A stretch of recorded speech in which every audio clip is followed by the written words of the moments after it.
Marvel Rivals is a brand new hero shooter that has a ton of players flocking to it that have absolutely no idea what a hero shooter even is or how to even play one. My name is Reawakening, and I am a current college esports director who specializes in coaching Overwatch 2. I'm bringing my own hero shooter knowledge to Marvel Rivals in order to help develop the community in hopes to allowing more players to get involved and reach higher levels than ever before. With that all being said, the key concept in today's video is going to be breaking down the different play styles of Marvel Rivals in any hero shooter. There's going to be key concepts taken from Overwatch, and we're going to apply it to today's current hero shooter, Marvel Rivals in this case, and how you can utilize that knowledge to not only build your compositions, but dictate how you actually want to play your character. So diving into Marvel Rivals, we're going to actually hop into the practice range. When you load up into the practice range, you'll see a list of all of the heroes within the game. Well, I don't want this to be a video breaking down all the abilities of every hero. What I do want this is to discuss the various playstyles that you can apply to just about any single hero and things that you should be thinking about in order to get the most out of the hero that you are playing. So what today's video is all about are the 3 different playstyles. And while yes, there are 3 different roles, Vanguard being the tank role, Duelist being the DPS or damage role, as well as Strategist being more of that support role, that is not what we're going to be talking about today. Instead, we're going to be talking about the 3 different playstyles, something known as Dive, Brawl, and Poke. So we're going to now break down each of those 3 different categories, that Dive, Brawl, and Poke, into actual examples to kind of allow it to make a little bit more sense. So we're going to first start off with Dive. Dive is definitely the more complicated of the 3, and it's actually something that's seen very often in pro play, whether we're talking about Overwatch or in Marvel Rivals, the different tournament play that's already happened. There's a lot of Dive being seen, and you'll even see when you're getting to high elos, a lot of the big Dive characters are also even getting banned. So when we're talking about Dive, I think some great examples are going to be Black Panther and Spider-Man. Now, there's more than just these 2, but I'm going to explain why these are both great examples. The reason why Black Panther is perfect as a Dive example is because he checks all the boxes needed to be a Dive character. Those boxes are, 1, they have to be highly mobile. So if we're looking at Black Panther here, he has a wall run ability. He also gets a double jump. So he can relocate vertically pretty easily. Outside of this, he also has a dash. And he even gets a little kick that is essentially another form of a dash. Now, if we put together all of his moves, you'll see exactly how fast and mobile he is. And he can essentially dive a target practically instantly and kill them very fast.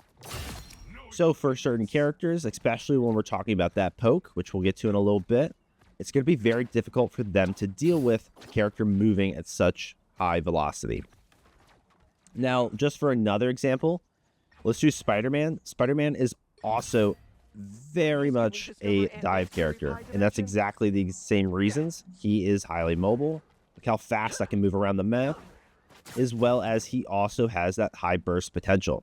So, for example, 1 melee does absolutely nothing, but if you combo with Spider-Man, watch how fast he'll kill the target.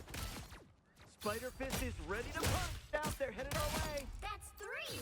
Now, moving to another category, let's talk about Poke. So Poke is going to be kind of like the opposite of Dive. Instead of trying to get up on the target, burst them down quickly, and run away, they're going to have a lack of mobility and exceptional range. Notice with those 2 Dive characters we talked about, they have very little range. But, for example, for a Poke character, we're going to use Black Widow here. Black Widow has a ton of range. She's a sniper, of course. So she wants to sit in the back and do a lot of damage. Another one bites the dust. Now, when it comes to a Poke character, they want to make sure that they keep their distance because they don't have a lot to deal with characters up close. So, for example, let's say we were fighting that Black Panther from earlier.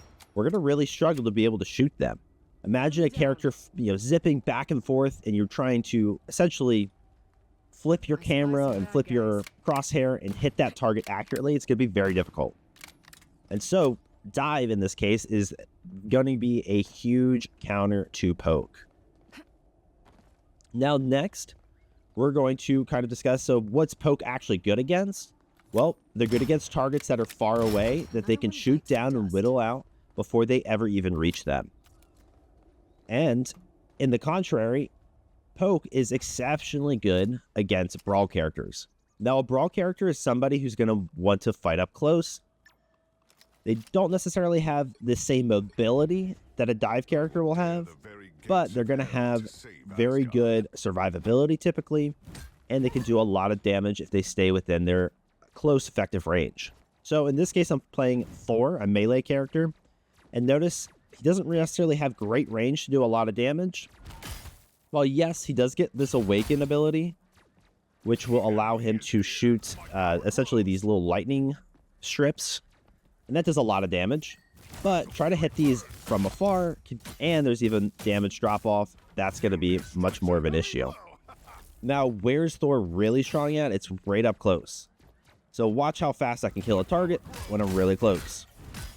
Versus just kind of poking at them is going to take a lot more and a lot more time. Another brawl example is going to be Bucky. While he's not necessarily melee, he has to fight pretty close. So I'm going to move over into this little area that shows kind of distances. We're going to start at the 30-meter range.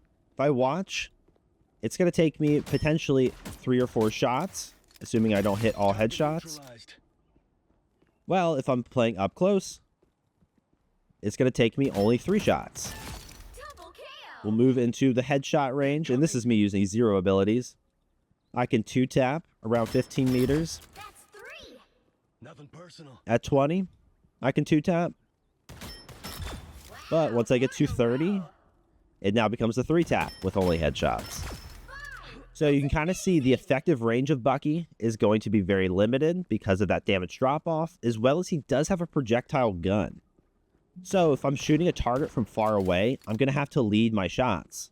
I can't just aim right at the target and press my shoot button, my primary fire. I'm going to miss.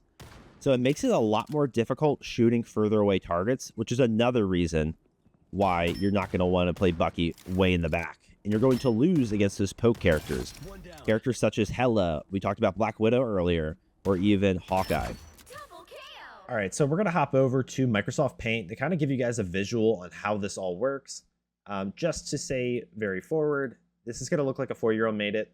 I'm okay with that. And we're basically just going to break down, what are the pros and cons of each of these? So remember, our 3 different types is that dive, poke, and brawl.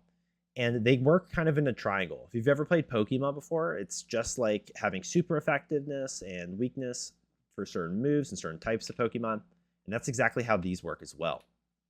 So, for example, if we are playing a brawl composition, we're going to use this green to kind of indicate what our specific strength is. In this case, our brawl is actually strong against dive, while our dive is strong against poke, and then our poke is strong against brawl.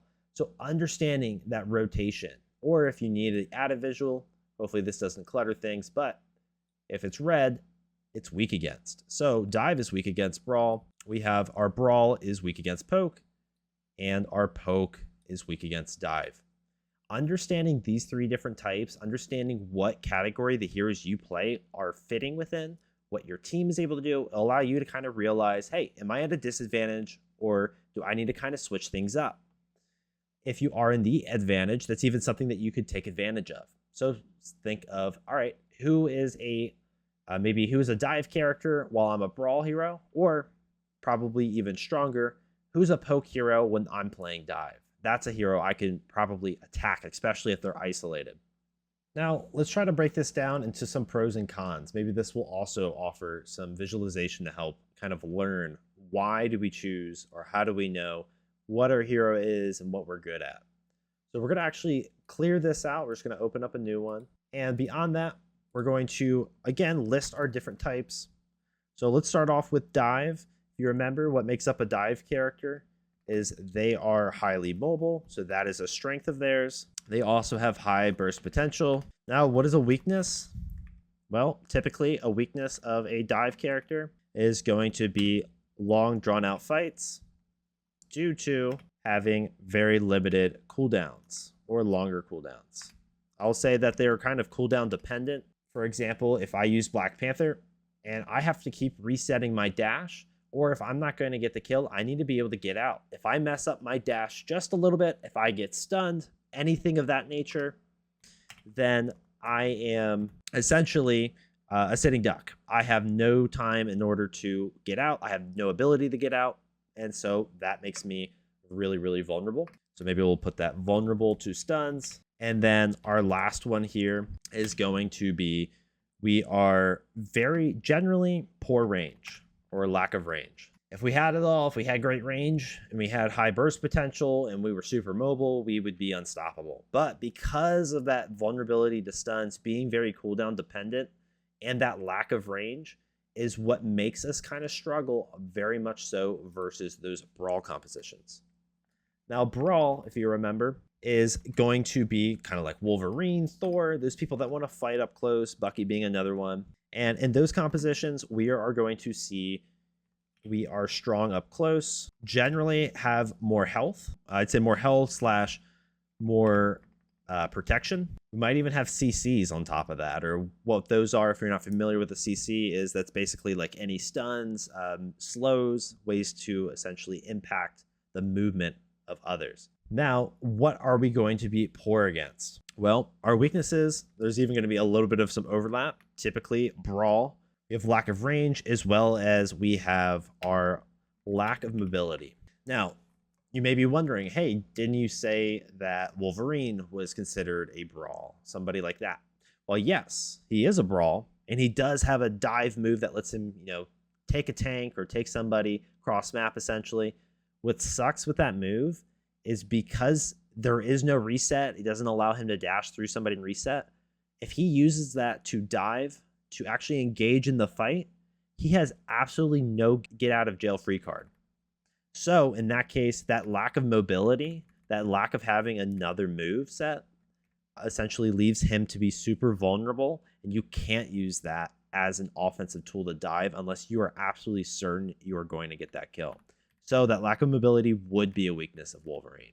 Lastly, we're going to do poke. Let's start with their strengths. It's going to be super easy with poke. Our strength is going to be our range. We have more range. We're able to pack a punch more than any other heroes out there, that we can just sit back, and that's how we have to play the game.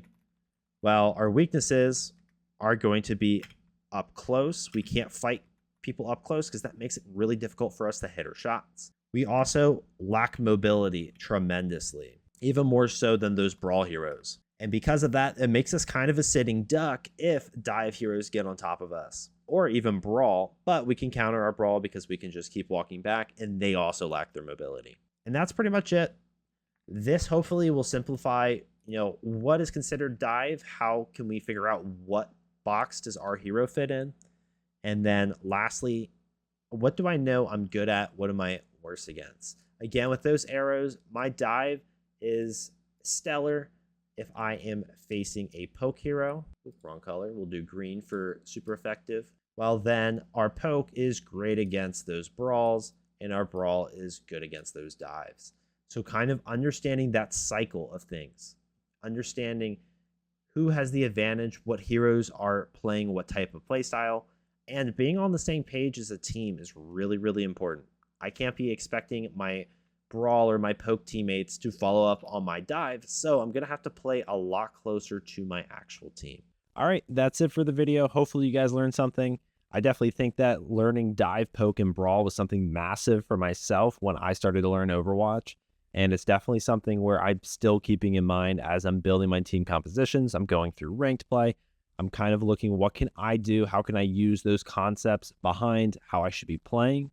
Or how can I use those concepts to form a better team composition with what my team is going to want to play as with their hero selection?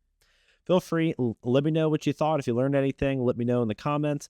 As well as if you have any interest in seeing any other content, feel free to send that my way. I'm looking for ideas, suggestions, as well as I have a bunch of videos that I'm planning for getting content out for you.